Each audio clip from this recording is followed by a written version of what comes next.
in. So let's get started. Again, good morning, everyone, and welcome to the TClass Deep Dive webinar, specifically on Decision 5, Residency Program Support. My name is Jessica McLaughlin, and I am the Director of Educator Standards Testing and Preparation with the TEA, where I oversee our Texas Educator Preparation programs, which includes the implementation of supports related to teacher residency models in the state. And I'll turn it over to my colleague, Melissa Yoder. Good morning, everyone. I'm Melissa Yoder, and I'm the Director of Educator Residencies and Talent Pipelines at the Texas Education Agency, and I have the privilege of working on Jessica's team within this initiative. So we are going to outline Decision 5 today for you. We've provided both of our contact information there on the slide, as well as a centralized email inbox where we can field any questions that folks have as an outcome of today's webinar related to Decision 5 residency program supports. A few logistics notes before we jump in. Please feel free to pose your questions or share reactions in the chat box throughout, and we will be monitoring the Q&A that's included in the webinar, and we will answer any questions that folks have at the end of today's webinar session. We will also be following up with these slides that we're sharing now, as well as a recording of this webinar for your future reference. And then all of the materials from today will be posted to our TClass webpage on the TEA website. So to get started, a little bit of a recap on what is TClass. So the Texas COVID Learning Acceleration Supports, or TClass, is a set of targeted supports and additional state and federal funding that's specifically aligned to our Texas Learning Acceleration Framework. So with TClass, LEAs will have access to funding and support through a streamlined, single, discretionary non-competitive grant. Is specifically one application that really seeks to mimic the simplicity of a formula grant. So this means there's no narrative responses required, there's no need for a grant writer, and that there's a really easy budget calculation. So we're gonna talk in more depth on how these relate to Decision 5 today. Overall, though, TClass will provide districts with access to $1.4 billion in services and supports, 15 TEA initiatives focused on research-based strategies for learning acceleration, all within one district application. So the accelerated learning strategies that are included within TClass include instructional materials, teacher pipelines, and more instructional time. And these are reinforced and supported by the implementation of strategic planning and performance management and innovative school models. Overall, there are 10 available decision points for districts within TClass that are specifically aligned to these accelerated learning strategies. For the purpose of our webinar today, though, we're going to be specifically focusing on Decision 5 under Teacher Pipelines, which is focused on residency program supports. With that, I'm going to turn it over to Melissa to begin our Decision 5 deep dive. Thank you, Jessica. So we always want to begin with the end in mind, and our Effective Schools framework, our state vision for quality schools, even says that prioritizing retaining effective, well-supported teachers through strategic recruitment and selection and ongoing development of those teachers is so important. So if staffing and talent and best practices are truly this foundational, we want to pause and just give you a second to reflect in all of your work that you have done and think about what challenges and barriers have you encountered in recruiting, selecting, and retaining those high quality teachers. And feel free to pop a few of your thoughts into the Q&A section.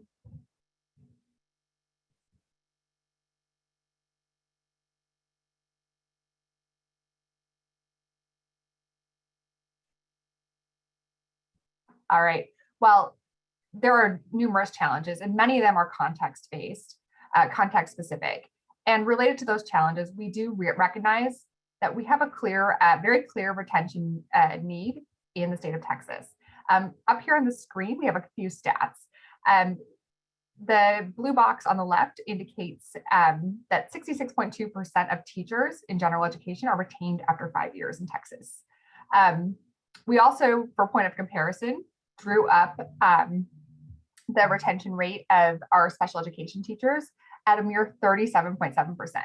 While 66.2% is not great, 37.7% even further illustrates the need for addressing the retention needs in Texas. And as a result, we see that schools are constantly onboarding and training new teachers, which requires a lot of staff and funding. And additionally, we see that Texas students, and here in this case, we pointed out special education, we see that particularly those most vulnerable populations are in the classrooms of developing teachers or in need of those specific teachers who are trained to meet their needs.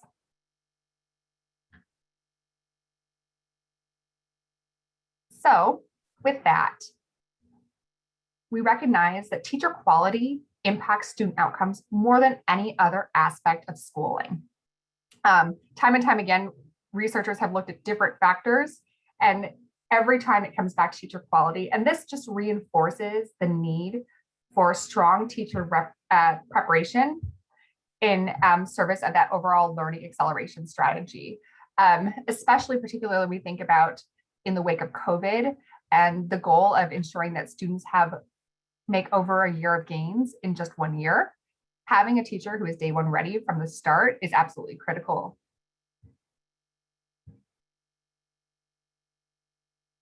So how do we get there? Well, we have one strategy we're thinking about today, and that's why you're here. So we're thinking about high quality, sustainable teacher residencies as a potential strategy to address this retention need and ultimately that student learning acceleration. So let's talk about how this contextualized preparation is truly a lever for change. So I'm gonna ask a few kind of rhetorical questions and give you a moment to reflect. What if your incoming teachers were prepared in your district prior to day one, learning from your district context? What if they were engaged in practice-based learning on a daily basis in your classrooms? And what if they received daily coaching and support from high-quality mentor teachers in your schools? And what if they were already building relationships and contributing to a positive school culture during their preparation? What would be the impact on your LEA if these what ifs were a reality? Take a moment to reflect. And if you feel like sharing your thoughts, pop it into the Q&A.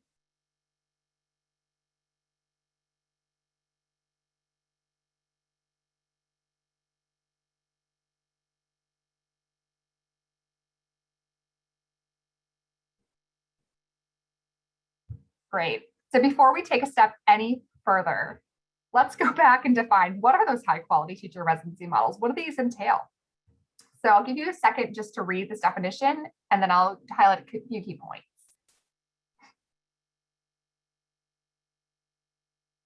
So in the high quality teacher residency model, we want to emphasize that candidates are paired with highly effective mentor teachers, and they're engaged in that full year of clinical teaching and co-teaching. So they're getting that on-the-ground training in the classroom with kids over the course of an entire year. We also want to emphasize that during this residency, the EPP and the LEA have this tremendous shared ownership over the preparation, support, and success of those teacher residents. And that shared ownership drives quality design and implementation of those residency programs for teachers.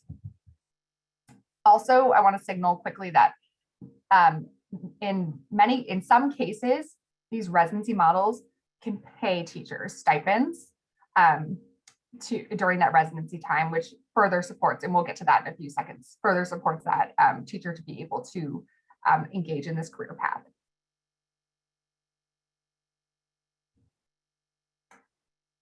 And as you can imagine, implementing these high quality teacher residencies has a tremendous trajectory of impact. So by preparing candidates to be day one ready, there's obviously that candidate impact first, which leads to LEA systems impact and also will generate downstream and overall community impact. Let's take a look at those.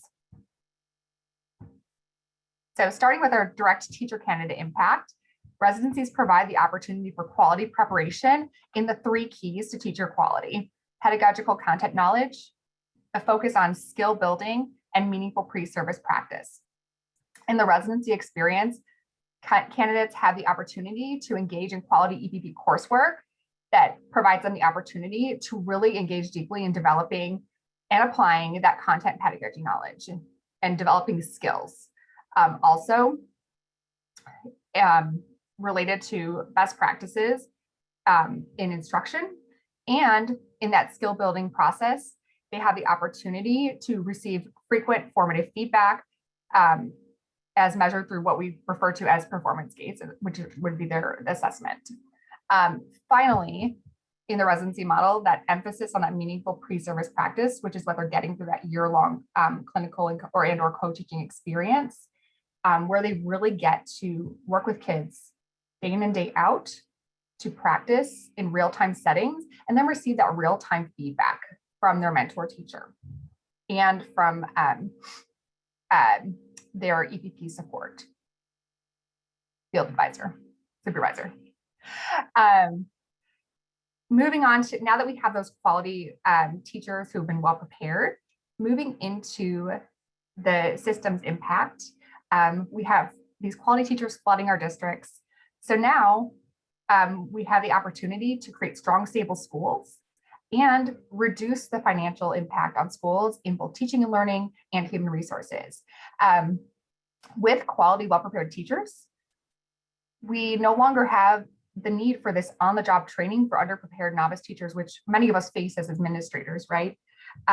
We additionally have, as a result, less behavioral issues, less attendance issues with students, less need for remediation because, you know, with quality prepared teachers, we're doing the job right from the start. Additionally, when we think about the human resources side of things, we spend less money related to teacher turnover and recruitment, hiring, onboarding, and induction. We're able to refocus that money back into further development of teachers to become expert teachers, as well as back into student programming. And then with these strong teachers in these strong schools, we have the opportunity to create broader positive impacts on the community. So these are just a few following those same teaching and learning and human resources tracks. We have the opportunity to, in strengthening instruction overall, we impact students' lives, right? We have stronger student attendance, graduation rates, college readiness, and then overall trajectory outcomes for students' lives. When we think about our human resources systems and building strong pipelines and structures there, we are able to get to a point of stable staffing with these increased retention of staff, and we're able to really develop that diverse teacher workforce that we need.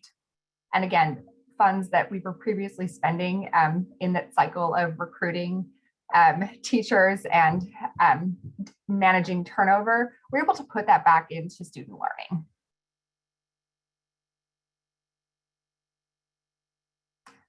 That's a lot of information about residencies and their power. We'll give you a few moments just to kind of think what excites you or resonates with you in learning about the potential impact of high quality teacher residencies. And feel free to throw a few comments into the Q&A.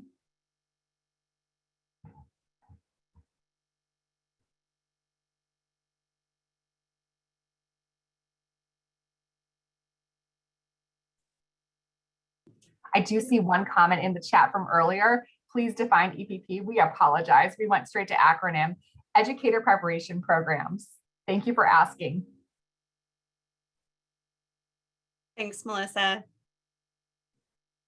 So as Melissa shared, research reinforces that teacher residency programs have the opportunity to really be a catalyst for change for educators, for schools, and ultimately for LEAs and the broader communities that they support, and really establish the enabling conditions to develop strong educator pipelines. But we also recognize that with any strong practice, there can be those barriers to making them stick. And so we wanted to take a minute to unpack some of the additional research that we've learned from the field. So research from the field indicates that in order to really make residencies stick, they must be sustainable. So the bottom line, our aspiring teachers can't work for free throughout an entire year-long teacher residency and learn how to teach well. You can see a few of the statistics on the slide related to the expectations of aspiring teachers in full-time work, the debt that they incur, college costs, and the cost of enrollment in teacher education. And so therefore, we need to establish systems to ensure that our residents can be paid, ideally within district budgets, to ensure that these practices can really sustain meaningfully long-term. So LEA and EPP partnerships in Texas have already sought ways to ensure the implementation of high quality teacher residencies through the implementation of what we're calling innovative staffing models. These innovative staffing models ultimately support the reallocation of staff and related funds to invest back into the educator pipelines. These high quality, sustainable, funded teacher residency models allow for the recruitment and retention of a strong and diverse teachers who are ultimately more likely to remain in the profession, which leads to more students with quality teachers and strong student outcomes.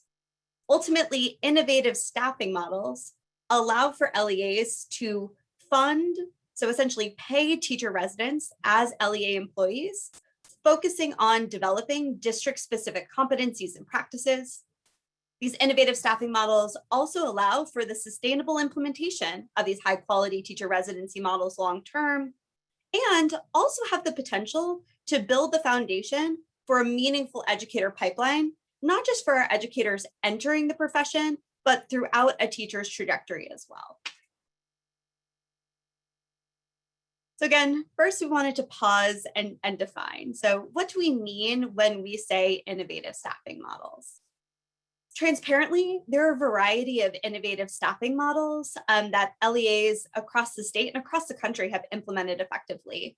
But when we look across the research, there are a few core components that we thought this quote from a research out of the Christensen Institute summarized well. Some of the key components of innovative staffing models that lead to strong outcomes include paid fellowships and residencies, explicitly what we're talking about, that really enable schools to train their own new teachers in their school and district specific contexts. They often also include new roles for educators as part of a career pathway. They're really focused on instructional teams and increased teacher leader support of other teachers on the team, including potentially teacher residents. And then really it's sort of a culture of intensive practice where there's roles and responsibilities for both teachers and leaders to engage in that continuous improvement. And these processes of innovative staffing allow for them to be funded within district budgets. So ultimately, innovative staffing models enable an LEA to implement a high quality, sustainable, i.e. paid teacher residency model. They also enable systems for continuous teacher development through the establishment of teacher leader and teacher resident roles. And they ultimately build those meaningful educator pipelines.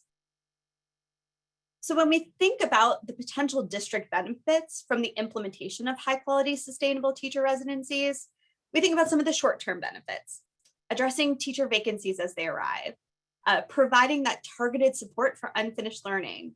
By having a teacher and a teacher resident in a classroom, we lower the teacher to student ratio and have more targeted support for each of our students in our classrooms. We also ensure that more of our teachers are able to be taught, more of our students are taught by effective teachers. And then ultimately long-term, as we've shared, high quality teacher residency models allow for us to really build a pool of teacher candidates who are already trained in your district systems and are ready to enter into a vacancy and gain that more than a year's worth of growth from students in 1 year from day one. They also allow for the establishment of meaningful career pathways that really allow for your most effective teachers to engage in additional leadership opportunities with leadership incentives. They also lead to smaller coaching spans with teacher leader roles, which allow for more targeted coaching supports. And ultimately, we believe that this positions a district overall to be better prepared to have a structured plan for something like the teacher incentive allotment, which has a powerful implication for overall sustainability of the district's human capital system. So given all of what we discussed today, how can a district get started? So we would encourage you to begin your journey to building these meaningful educator pipelines with TClass's residency support pathway, which again is Decision 5. Decision 5 supports LEAs in implementing high quality sustainable teacher residencies, specifically through 2 lanes of support. First, in decision what we call 5A and 5B, those are specifically aimed to support an LEA in implementing a paid teacher residencies in partnership with a high quality educator preparation program. And we couple that with our 5C decision, which supports the LEA in implementing an innovative staffing model to sustainably fund those teacher residencies and build those educator pipelines. Specifically, our TClass supports to implement the high quality teacher residency program, again, decisions 5A and 5B, are really focused on the teacher residency. And when we think about the benefits of implementing that teacher residency through our Decision 5 supports, we're thinking about teacher residents receiving high quality educator preparation within your LEA context, serving your LEA students. We also recognize that this is an opportunity to build a pipeline of high quality future educators to meet your specific district needs. In terms of the TClass requirements and supports, Decision 5A and 5B, in order to get the teacher residency stipend funds, require a partnership with an educator preparation program that's included on what we are calling our vetted teacher residency program list.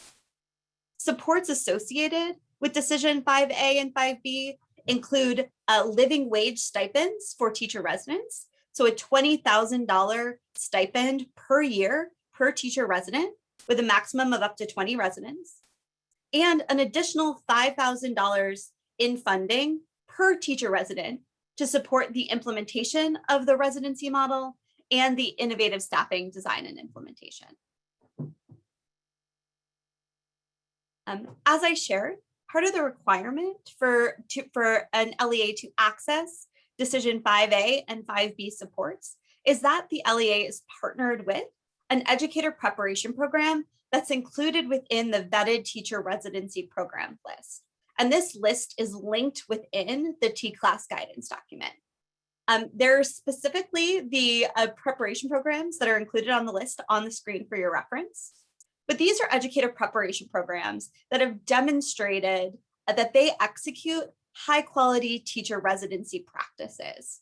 And we recognize that a residency model is only as effective as the effectiveness of the preparation that the teacher candidate receives.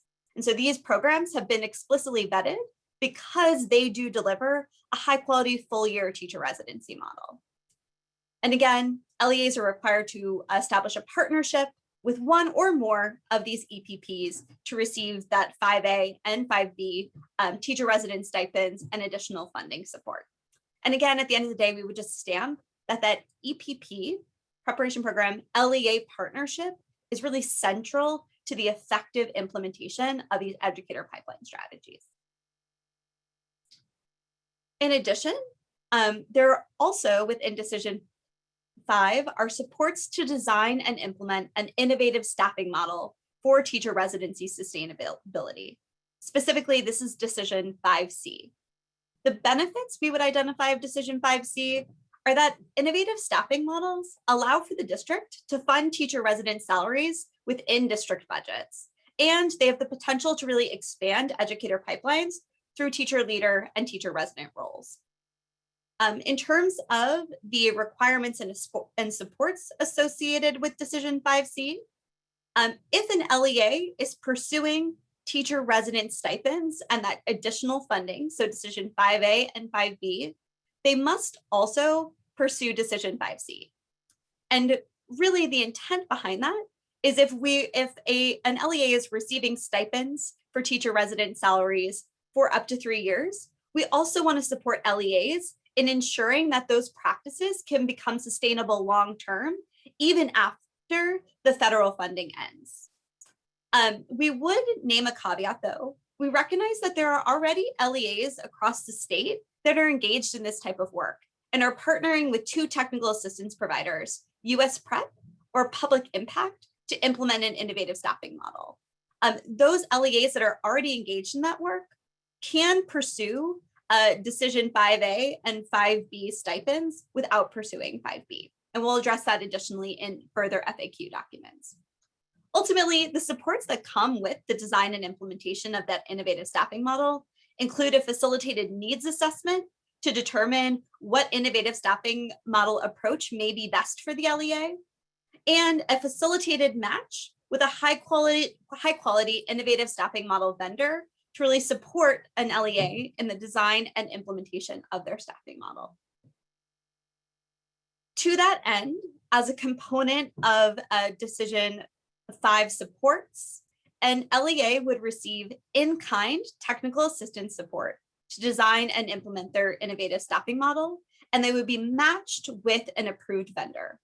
Currently, we have selected ESCs who are approved vendors for the innovative staffing model support, as well as third-party vendors, including US Prep and Public Impact.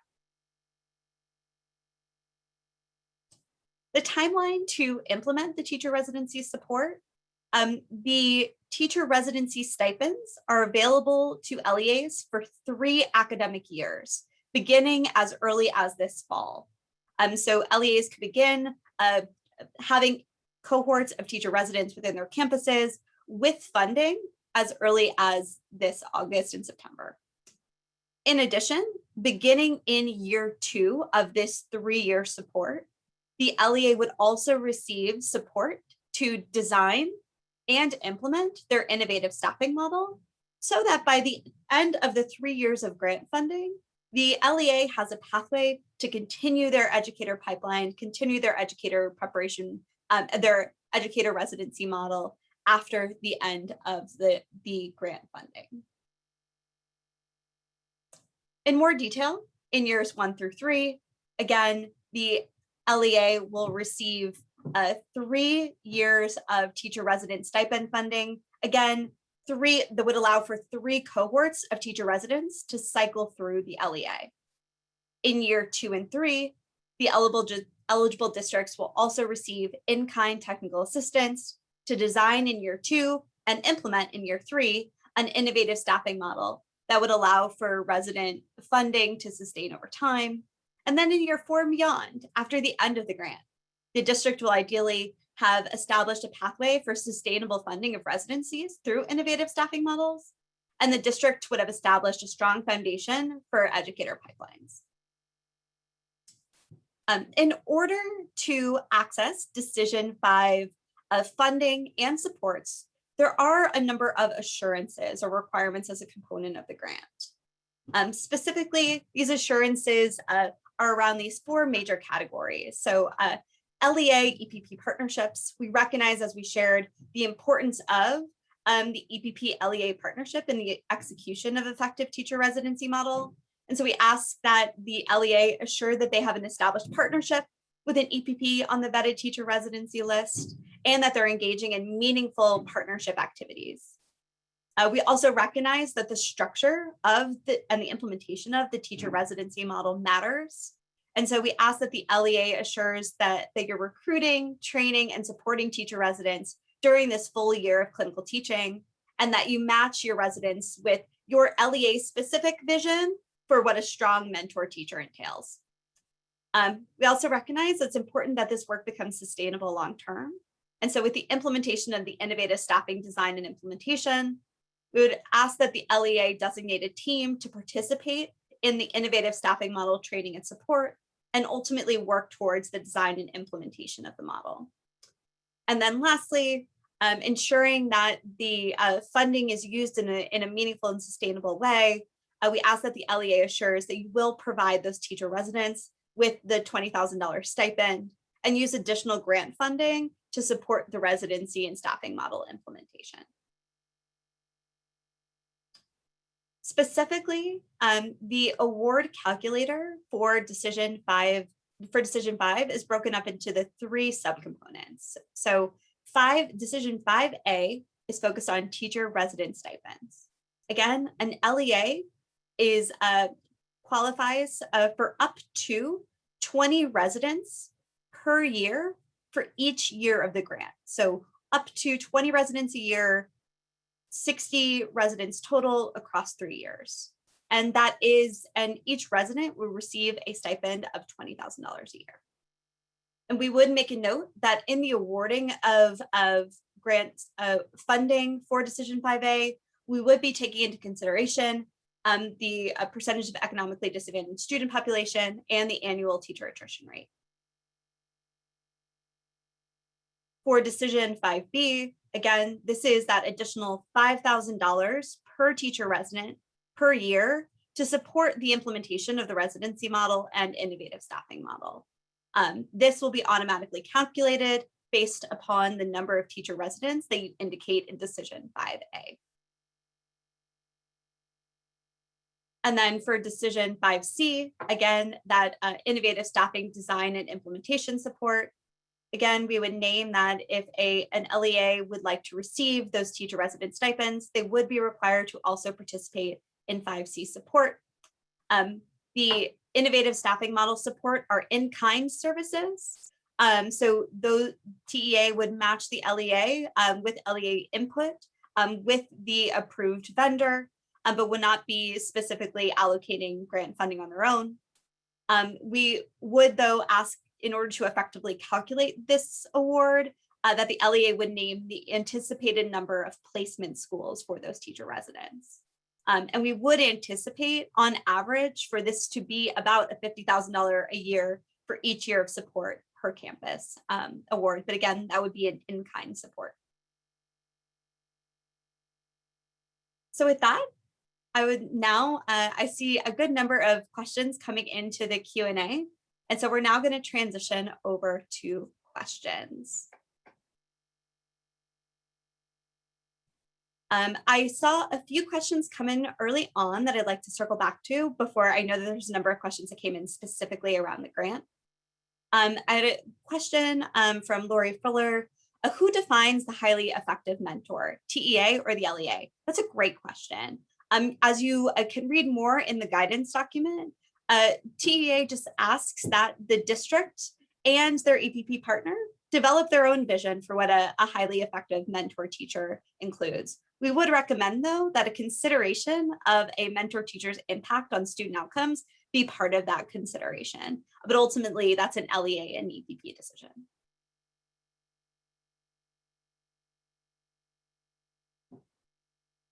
So I see a question, given the limited number of approved residency programs, how should districts not located near any of those programs think about the residency option? That's a great question. Given this first round of grant funding, we're really thinking about those LEAs who have partnerships with strong educator preparation programs included on that list. Though there are a number of preparation programs that are included on the vetted teacher residency program list that do have training and support outside of what would technically be considered their region.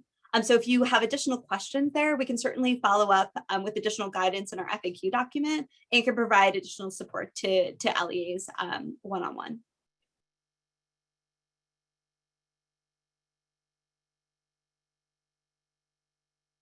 I see a comment here related to the standard way of working with universities is to have the supporting teacher work with the student teacher for a year with no pay. That's a lot of work.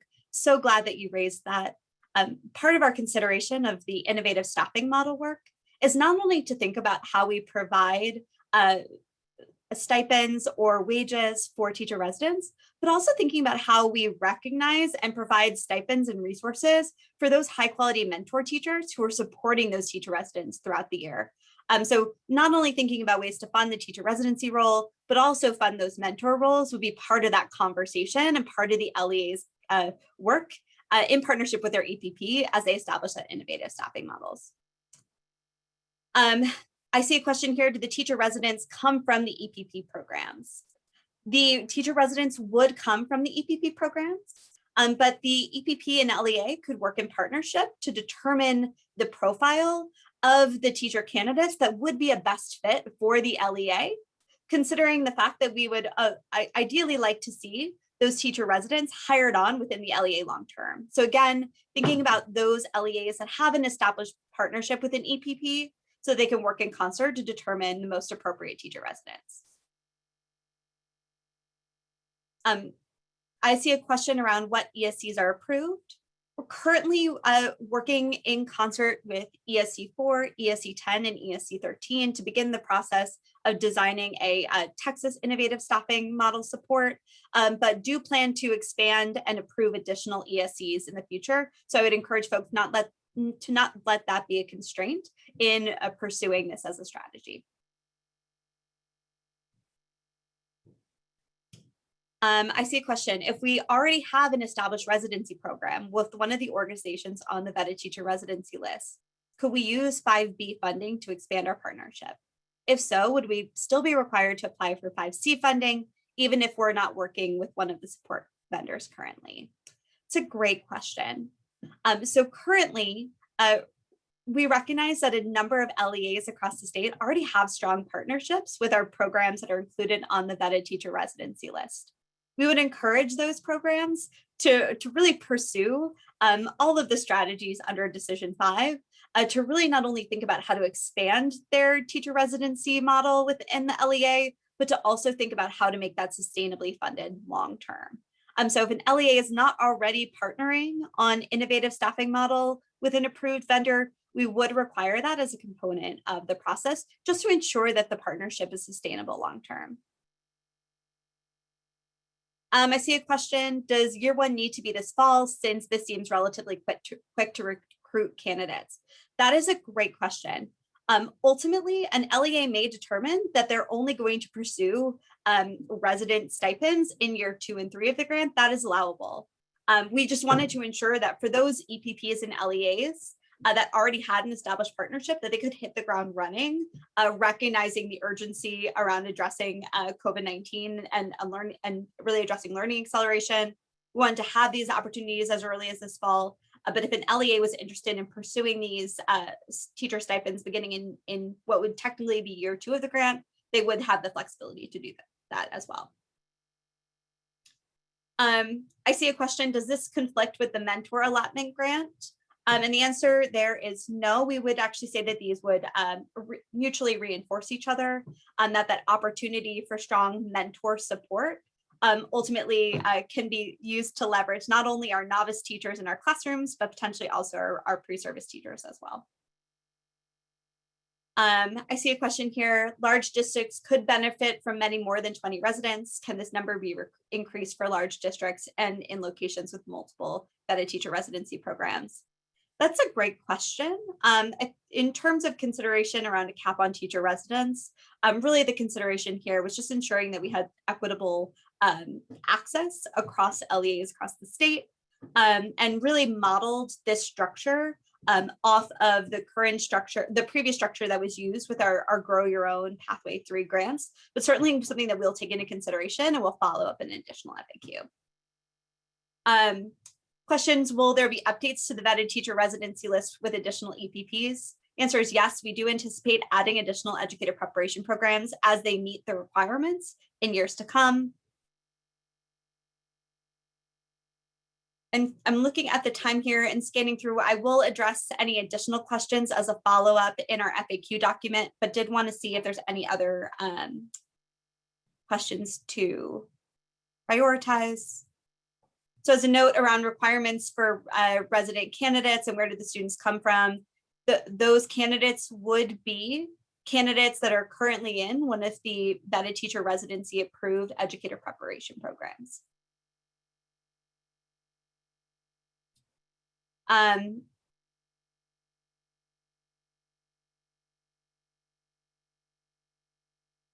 So I see a question here of $20,000 is available and $5,000 for the EPP. What ideas do you have for raising the other 25 to 30K to pay the potential teacher to live on? 45K would be a norm to recruit desirable candidates. It's a great question. So Ultimately, with this grant, we're providing that $20,000 stipend to the resident teacher. And again, that additional $5,000 per teacher resident that really can be used at the LEA discretion. But ultimately, in the design of the LEA's long-term innovative staffing model to fund those teacher residents, a number of LEAs across Texas have already thought of some innovative ways to pay teacher residents similar to a paraprofessional salary. And so those are models that LEAs would be trained on in the implementation of this process.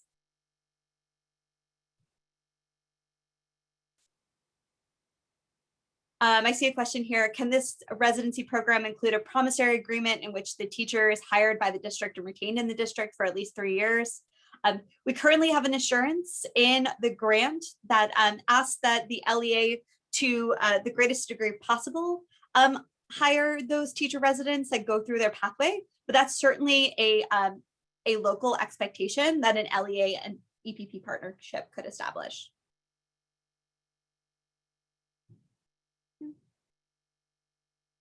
I see a question here. If a student is in a post-bac, would they qualify? So a post-bac program would be something akin to an alternative certification rather than a traditional undergraduate teacher candidate. And the answer is yes, as long as it meets the qualifications for a high quality teacher residency model, again, which we outlined in the grant guidelines. With that, I really appreciate all these excellent questions that have come in. We'll address them all in our follow-up, but I did want to make sure that I had a minute to just stamp a few final takeaways.